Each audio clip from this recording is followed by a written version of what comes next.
The Lord. बहुत बड़ा आनंद का विषय हम परमेश्वर के भवन में एक बार फिर से हैं। अब परमेश्वर का वचन को सुनने के लिए हम बहुत उत्साहित हैं। आज हम लोग जहाँ से देखने जा रहे हैं यूहन्ना के पहले पत्री अध्याय 2 पद संख्या 15, 16 और 17। तो दादा संसार से अन्य संसार में की वस्तुओं से प्रेम रखो। यदि कोई संसार से प्रेम रखता है तो उसमें पिता का प्रेम नहीं है। कि जो कुछ संसार में अर्थात शरीर के विलासा, आंखों के विलासा और जीविका का घमंड वह पिता की ओर से नहीं परंतु संसार ही की ओर से है। संसार और उसकी अभिलाषाएं दोनों मिटते जाते हैं, पर जो परमेश्वर की इच्छा पर चलता है वह सर्वदा बना रहेगा। यहाँ पर हम इस बात को देख रहे हैं कि परमेश्वर आज हमसे क्या बातें कर रहे हैं, वो हमें क्या सिखलाना चाह रहे हैं। भावने जैसे कि बीते समय में इस बात को देखा था कि वो लोग जो परमेश्वर से प्रेम रखते हैं उनके लिए परमेश्वर एक बहुत बड़ा भलाई को रखता है, एक बहुत बड़ा भलाई को जिसे न हमारे आंखों ने देखा है, न हमारे कानों ने नहीं सुना है और जो हमारे हृदय में नहीं समाई है। ये एक ऐसी भलाई है जिसको परमेश्वर उन लोगों के लिए रखता है जो परमेश्वर से प्रेम रखते हैं। मगर हमें आज इस बात को जानना है कि वो क्या है जो हमें परमेश्वर के प्रेम से अलग करता है। हमें इस बात को बोला जा रहा है कि तुम बस संसार से प्रेम मत रखो और संसार की वस्तुओं से भी प्रेम मत रखो। कई बार हम संसार से प्रेम करने लगते हैं, संसार की वस्तुओं से प्रेम करने लगते हैं। संसार में जो कुछ है वो हमें आकर्षित करता है और जब हम उस आकर्षण की ओर जाते हैं हम परमेश्वर के प्रेम से अलग होते चले जाते हैं। हम इस बात को देखेंगे अदन की वाटिका में परमेश्वर ने आदम हव्वा को आज्ञा दिया था कि तू भला और बुरा का ज्ञान देने वाला जो वृक्ष है उसका फल तुम मत खाना, जिस दिन तुम खाएगा तुम मर जाओगे। लेकिन जैसे ही हव्वा उसको खा लेती है, आदम उसको खा लेते हैं, उनको पता चल जाता है कि वो नंगे हैं। अब बाद में इस बात को पढ़ते हुए अदन की वाटिका से निकाल दिए जाते हैं। हव्वा ने आखिर उस फल को क्यों खाया? जब शैतान आता है अदन की वाटिका में, सांप के अंदर में जब वो आता है तब हव्वा से बातें करने लगता है और हव्वा उसकी बातों में आ जाती है। तब वो इस बात को देखते, लिखा हुआ है कि तब हव्वा ने देखा कि वह फल देखने में अच्छा है, बल भाव है, खाने के योग्य भी है, अभी वो अच्छा लग रहा है। परमेश्वर जो हमें कुछ करने से बना करता है, जब हम उसके आकर्षण में फंस जाते हैं तब हम वो चीज कर बैठते हैं। इसलिए हमें पहले परमेश्वर इस बात को बोला तुम संसार की वस्तुओं से प्रेम मत रखो। अगर कोई संसार से प्रेम रखता है तो उसमें पिता का प्रेम नहीं है। अगर हम परमेश्वर के पास जाना चाहते हैं और हम चाहते हैं कि हम अनंत काल का समय परमेश्वर के साथ बिताए, तो हम यद्यपि इस संसार में है तो हमें इस बात को हमेशा याद रखना होगा कि हम इस संसार में परदेसी है और बाहरी है। हम इस संसार में हमेशा के लिए नहीं रहेंगे, हमारे लिए एक समय ठहराया गया है और जब हमारा समय पूरा होगा तब हमारी देह का अंत हो जाएगा, हमारी आत्मा इस देह में से निकाल दी जाएगी और हमें परमेश्वर के पास जाना होगा। जो परमेश्वर के प्रेम में बना हुआ सिर्फ वही परमेश्वर के पास जा पाएगा, और जो परमेश्वर के प्रेम में बना हुआ नहीं है, जो संसार के प्रेम में बना हुआ है, संसार की वस्तुओं के प्रेम में बना हुआ है, जैसे आजकल बहुत सारे लोग संसार की प्रसिद्धि के पीछे भाग रहे हैं। बहुत सारे लोग इस बात के लिए बहुत ज्यादा एफर्ट लगा रहे हैं कि उनका नाम हो संसार में, लोग उनको जाने कि वो कुछ है। लेकिन ये सब परमेश्वर के निगाह में व्यर्थ है। लिखा बसुल्ला में, क्योंकि जो कुछ संसार में था, शरीर के अभिलाषा और आंखों के अभिलाषा, जीव का घमंड, वह पिता की ओर से नहीं परंतु संसार ही की ओर से है। जो कुछ भी संसार में शरीर की अभिलाषा, जब हम जवान रहते हैं, हमारा शरीर जब जवान रहता है, बहुत सारी अभिलाषाएं वो बढ़ते चली जाती है और हमारा शरीर बहुत कुछ को चाहने लगता है।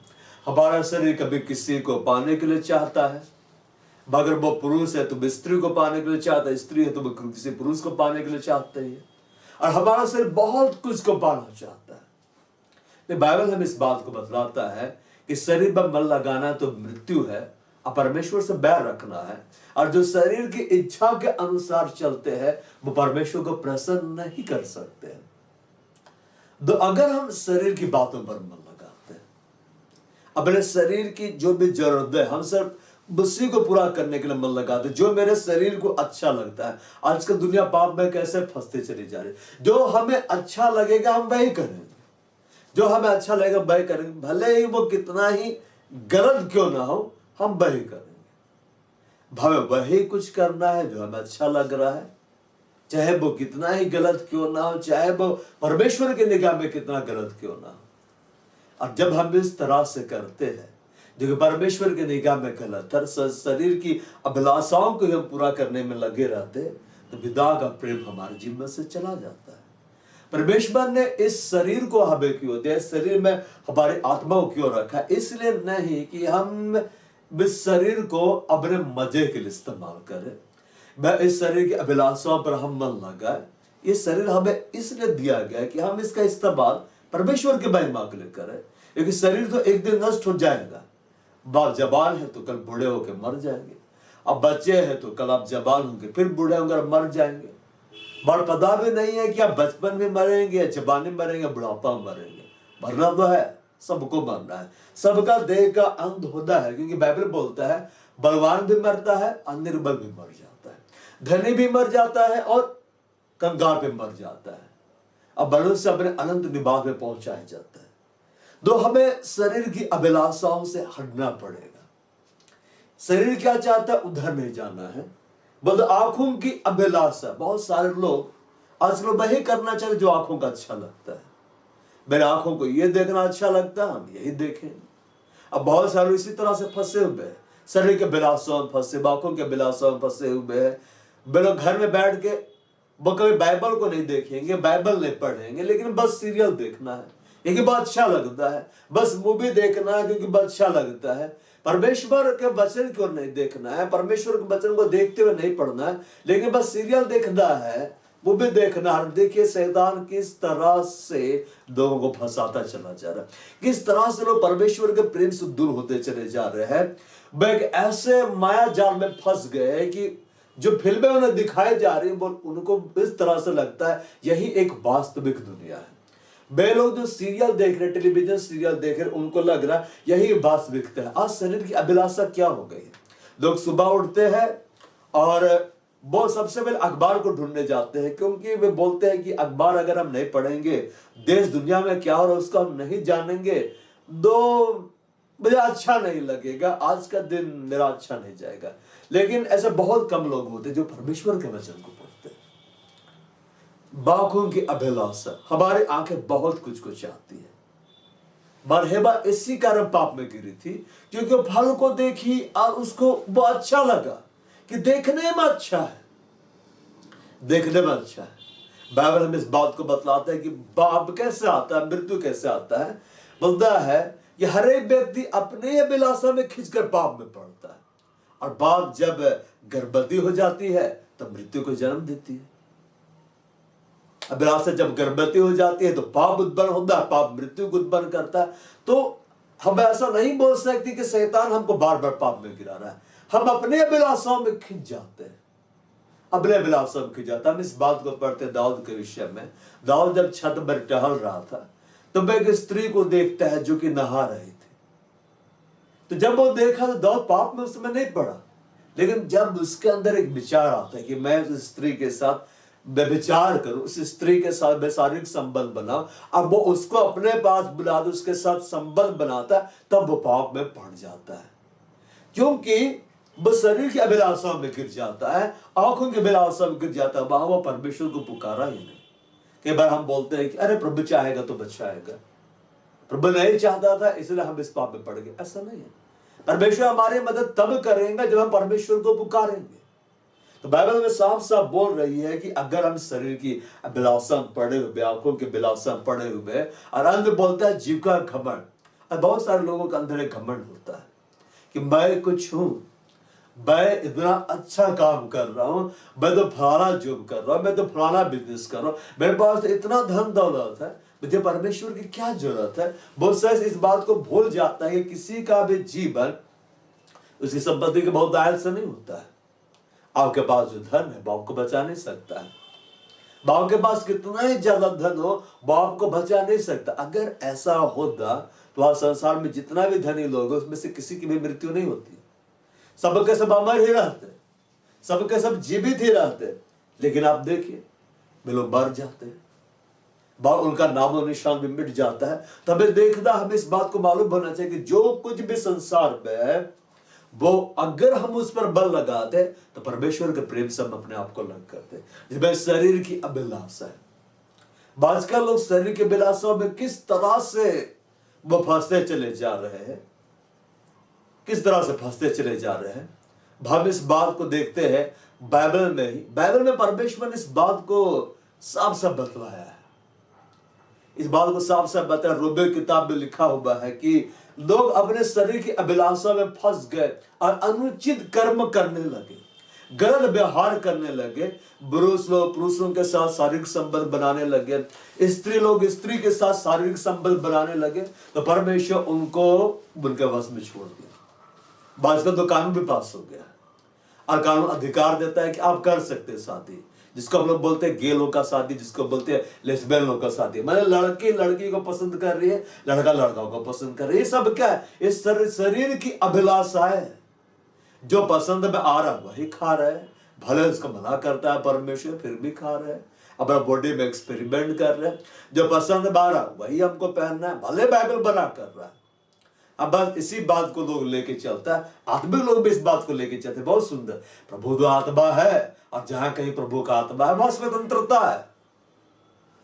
ठीक है, जहां परमेश्वर का आत्मा वहां स्वतंत्रता है।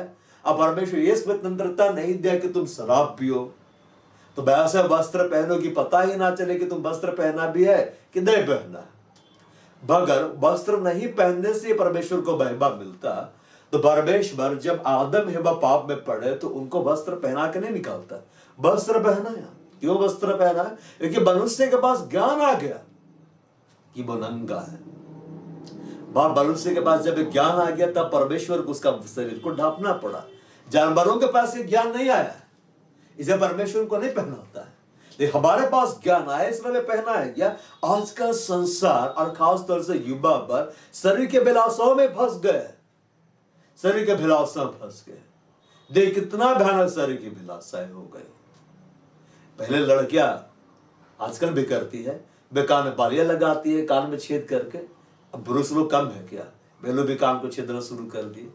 कान को तो छेद रहे, नाक को भी छेद लेते हैं और जीभ को भी छेद लेते हैं। हर जगह वो कुछ ना कुछ लगा रहे। शरीर का अभिलाषा है। जो काला है उसको गोरा बनने का लालसा है, जो गोरा हुआ और गोरा हो जाना चाहता है। शरीर का अभिलाषा, सबके अंदर सुंदरता वाला होड़ हो गया है। सबको यही लगने लगा, देखिए कैसे लोग भरमाए जा रहे। सबको यही लगता है कि दुनिया में सबसे बड़ा बदसूरत मैं ही हूं, इसलिए सब सुंदरता को पाने के लिए बढ़ जाता है। प्रभु को पाने के लिए कोई नहीं बढ़ता है। बाघों के अभिलाषा, जो अच्छा लगेगा हम उसी करेंगे। आजकल बहुत सारे लोग इसी रीति से फंस जाते हैं। खास तौर से विवाह के संबंध फंस जाते हैं।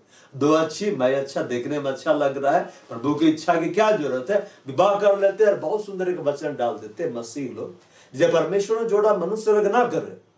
अब बाद में पता चलता है कि परमेश्वर जोड़ा ही नहीं था और तब तलाक हो जाता है। तो बात है कि जब परमेश्वर जोड़ा तलाक क्यों आया?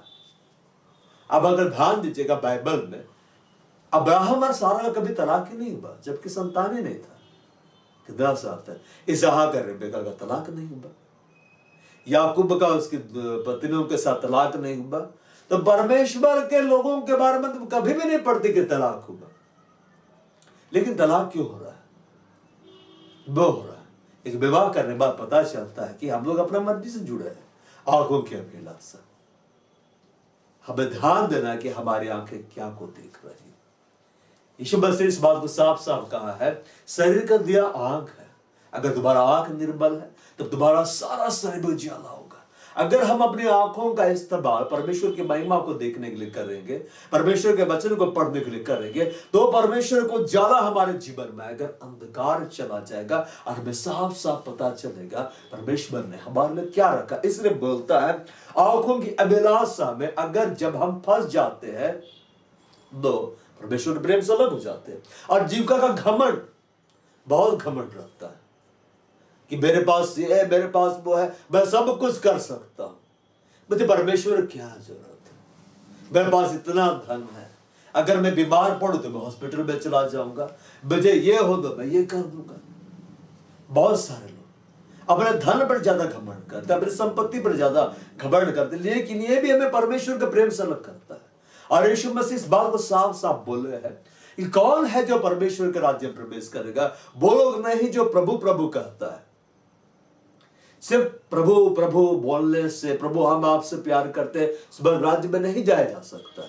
अब प्रभु प्रभु कहने वालों का बहुत बड़ा भीड़ है। किसी को बोलिए प्रार्थना करते हो तो बोलेगा हाँ हम करते हैं।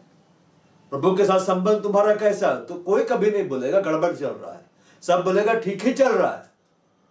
अब प्रभु के साथ मेरा संबंध एकदम सही है। जीविका घमंड, धन पे घमंड, संपत्ति पे घमंड, हमारे पास जो कुछ भी है संसाधन उस पे घमंड, ये पिता की ओर से नहीं आता है, ये संसार की ओर से आता है। संसार के द्वारा जो आपके ऊपर दिया जाता है, जिस तरह से हमारे ऊपर हमला होता है, एक आत्मिक हमला होता है, वह शरीर के बिलासा, आंखों के बिलासा और जीवा घमंड, शरीर की बातों पर मन लगाकर कितने लोग परमेश्वर से भटक गए, कितने लोग परमेश्वर से भटक गए। हिब्बान देखा फल खाने मत चाहे, फल खा ले, अदन की वाटिका से निकाल दी गई। दाऊद ने इस स्त्री को देखा कि वो नहा रही है, तो उसको अब आंखों के बिलासे में पड़ गया। जीविका घमंड, जीविका घमंड, कितने कितने लोग, बाइबल इस बात को बतलाता है, कितने लोग धन पर भरोसा रखकर धन को पाने का प्रयास करते हुए अपने आप को परमेश्वर के प्रेम से अलग कर दिया और नाना प्रकार के दुखों से छलनी बना दिया।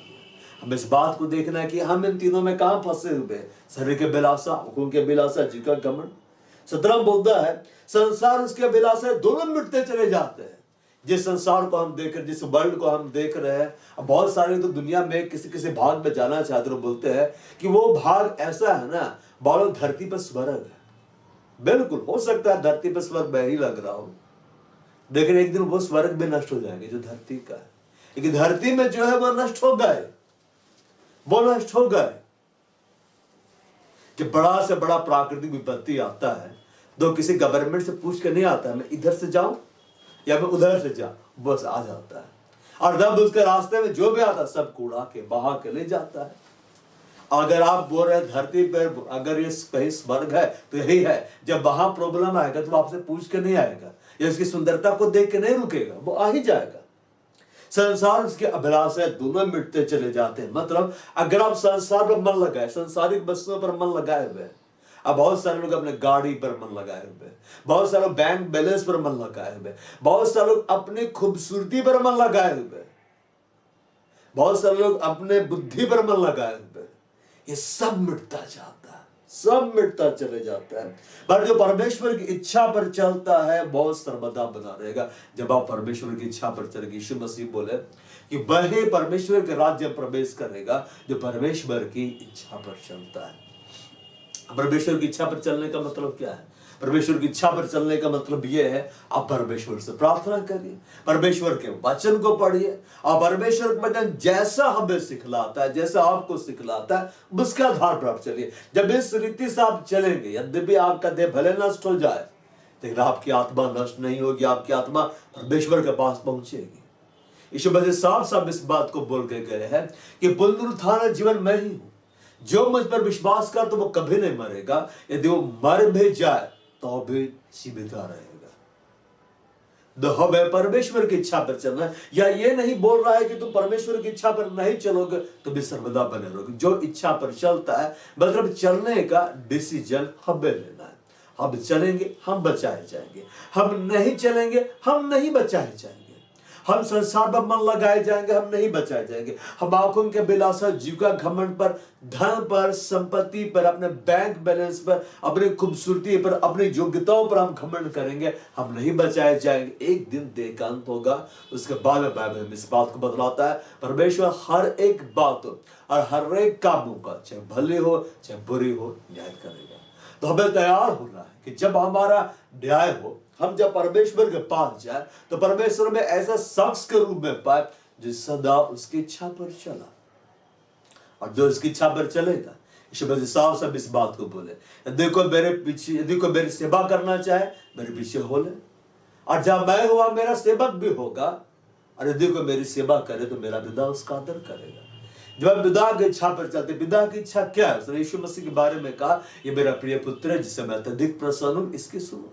जब यीशु मसीह का अनुसरण करते, यीशु मसीह के पीछे जब हम चलते हैं, हम वहां पहुंच जाते जहां यीशु मसीह है। यीशु मसीह स्वर्ग में खुदा के दाहिने हाथ की ओर है। तो हमें इस बात का डिसीजन लेना है कि हम शरीर के अभिलाषाओं से अपने आप को अलग करें, आंखों के अभिलाषाओं से अपने आप को अलग करें, जीव का घमंड से अपने आप को अलग करें, यीशु का अनुसरण करें, ताकि इस जीवन के बाद हम परमेश्वर में बने रहे, हम परमेश्वर में पाए जाए, पर एक दिन हम परमेश्वर के साथ स्वर्ग राज्य में पाए जाए। वह प्रार्थना में जाएंगे इस घड़ी। बाहर खुदा इस घड़ी हम आपका धन्यवाद कर रहे हैं, हम आपसे प्रार्थना कर रहे हैं। मेरे प्रिय, आज आपने सुना जो कुछ संसार में है, वो शरीर के बिलासा, आंखों के बिलासा, जीव का घमंड, वो पिता की ओर से, संसार की ओर से है। यदि आप इन पर अपना मन लगाएंगे, संसार के बिलासाओं में अपने आप को फंसाएंगे, तो आप पिता के प्रेम से अलग होंगे, परमेश्वर की इच्छा पर नहीं चल पाएंगे, और तब आप वहां नहीं जा पाएंगे जब परमेश्वर है। मेरे प्रिय, परमेश्वर ने हमें जीवन इसलिए नहीं दिया है कि हम खाए पिए और मर जाए। परमेश्वर ने जीवन हमें इसलिए दिया है कि इस जीवन को हम परमेश्वर की इच्छा पर चलने के लिए हम इस्तेमाल करें, खर्च करें, लेकिन हम परमेश्वर की इच्छा पर चल के हम वहां पहुंच जाए जहां परमेश्वर है। यीशु मसीह ने कहा, मैं तुम्हारा जगह तैयार करने जाता हूं, मैं तुम्हारा घर तैयार करने जाता हूं। हम परमेश्वर की इच्छा पर चलेंगे, इस मार्ग में परमेश्वर की ओर से घर मिलेगा। इस घड़ाई की अपने आप को परमेश्वर के हाथों में समर्पित करें, प्रभु से प्रार्थना करें, यीशु मसीह को पुकारिए, बोलिए, प्रभु मुझे अपना अनुसरण करना सिखाइए, मुझे आपके पीछे चलने में मदद करिए, मुझे आपके जैसा बनाइए, मेरी मदद कर कि मैं अपने शरीर के विलासाओं से अलग हो जाऊं, आंखों के विलासाओं से अलग हो जाऊं, जीविका की घमंड से मैं अलग हो जाऊं, क्योंकि कोई भी संपत्ति, कोई भी धन दौलत, कोई भी योग्यता मुझे स्वर्ग में लेकर नहीं जा सकती, जो आपके पास लेकर नहीं जा सकती। बाप यीशु मसीह को बोले, यीशु मसीह मुझे आपकी जरूरत है, आप मेरे जीवन में आइए, दखल दीजिए, काम कर, उससे प्रार्थना करिए। बरसगढ़ बहार यीशु मसीह मैं आपसे प्रार्थना कर रहा हूं, मेरे ब्लोहों के जीवन में आप दखल दीजिए, इन ब्लोहों के जीवन में आप दखल दीजिए जो आपको पुकार रहे हैं, बेसे घड़े हर एक को आजाद कर दीजिए, आंखों के अभिलाषा से, शरीर के अभिलाषा, जीव के घमंड से आप आजाद कर दीजिए। ये लोग जो आपको पुकार और अपना जीवन आपको समर्पित कर रहे हैं, मैं आपसे प्रार्थना करो, यीशु मसीह भाव में आजाद कर दीजिए, इनके बंधनों को तोड़ दीजिए, इनकी आंखों में पड़े पर्दे को हटा दीजिए। बिल्कुल बिल्कुल बिल्कुल, जिस भी वजह से बार बार पाप में गिरते जाते हैं, मैं आपसे प्रार्थना करो, यीशु मसीह आज से आप इन्हें बल दीजिए, सामर्थ दीजिए कि ना गिरे, इनके कदम को आप स्थिर करिए, दृढ़ करिए, संभाल लीजिए कि आपका अनुसरण करने वाले बन जाए। वो यीशु मसीह आपको बुला रहा है, बाप अपना जीवन प्रभु के हाथों में समर्पित कर दीजिए, अब प्रभु को बोले, प्रभु मुझे तेरे शरण में ले, मुझे संभाल ले, मुझे तेरी उपस्थिति में बढ़ा। इस घड़ी यीशु मसीह हम आपसे प्रार्थना कर, इन प्रभुओं के जीवन में दखल दीजिए, इनके जीवन में दाखिल इन्हें आप आजाद करिए। इसी घड़ी हर एक के बंधन को आप तोड़ डालें, हर एक के बंधन को आप तोड़ डालें, पाप का बंधन को आप तोड़ दीजिए, आजाद कर दीजिए। बार एक एक की मदद करेगी, आज से बाप का अनुसरण करें, आज से आपके पीछे चले ताकि बिल्कुल बाप के जैसा बन जाए। अरे वैसे लोग बन जाए जिन्होंने पिता आपकी इच्छा को पूरा किया है, और इस जीवन के बाद अनंत काल का समय आपके संग बिताने वो मेरे पिता, इस घड़े पर प्रभु को आपके हाथों में सौंप, हर एक को स्पर्श कर, हर एक को अपने पवित्र आत्मा से भर दे। इसी घड़ी हर एक को संभाल ले, अनुग्रह कर कि तुझ में आगे बढ़ने पाए, अनुग्रह कर कि आज इनका जीवन एकदम बदलता चला जाए, दया होता चला जाए, और इनका जीवन सिर्फ आपकी महिमा करो। अब प्रभु को आपके हाथों में सौंपो।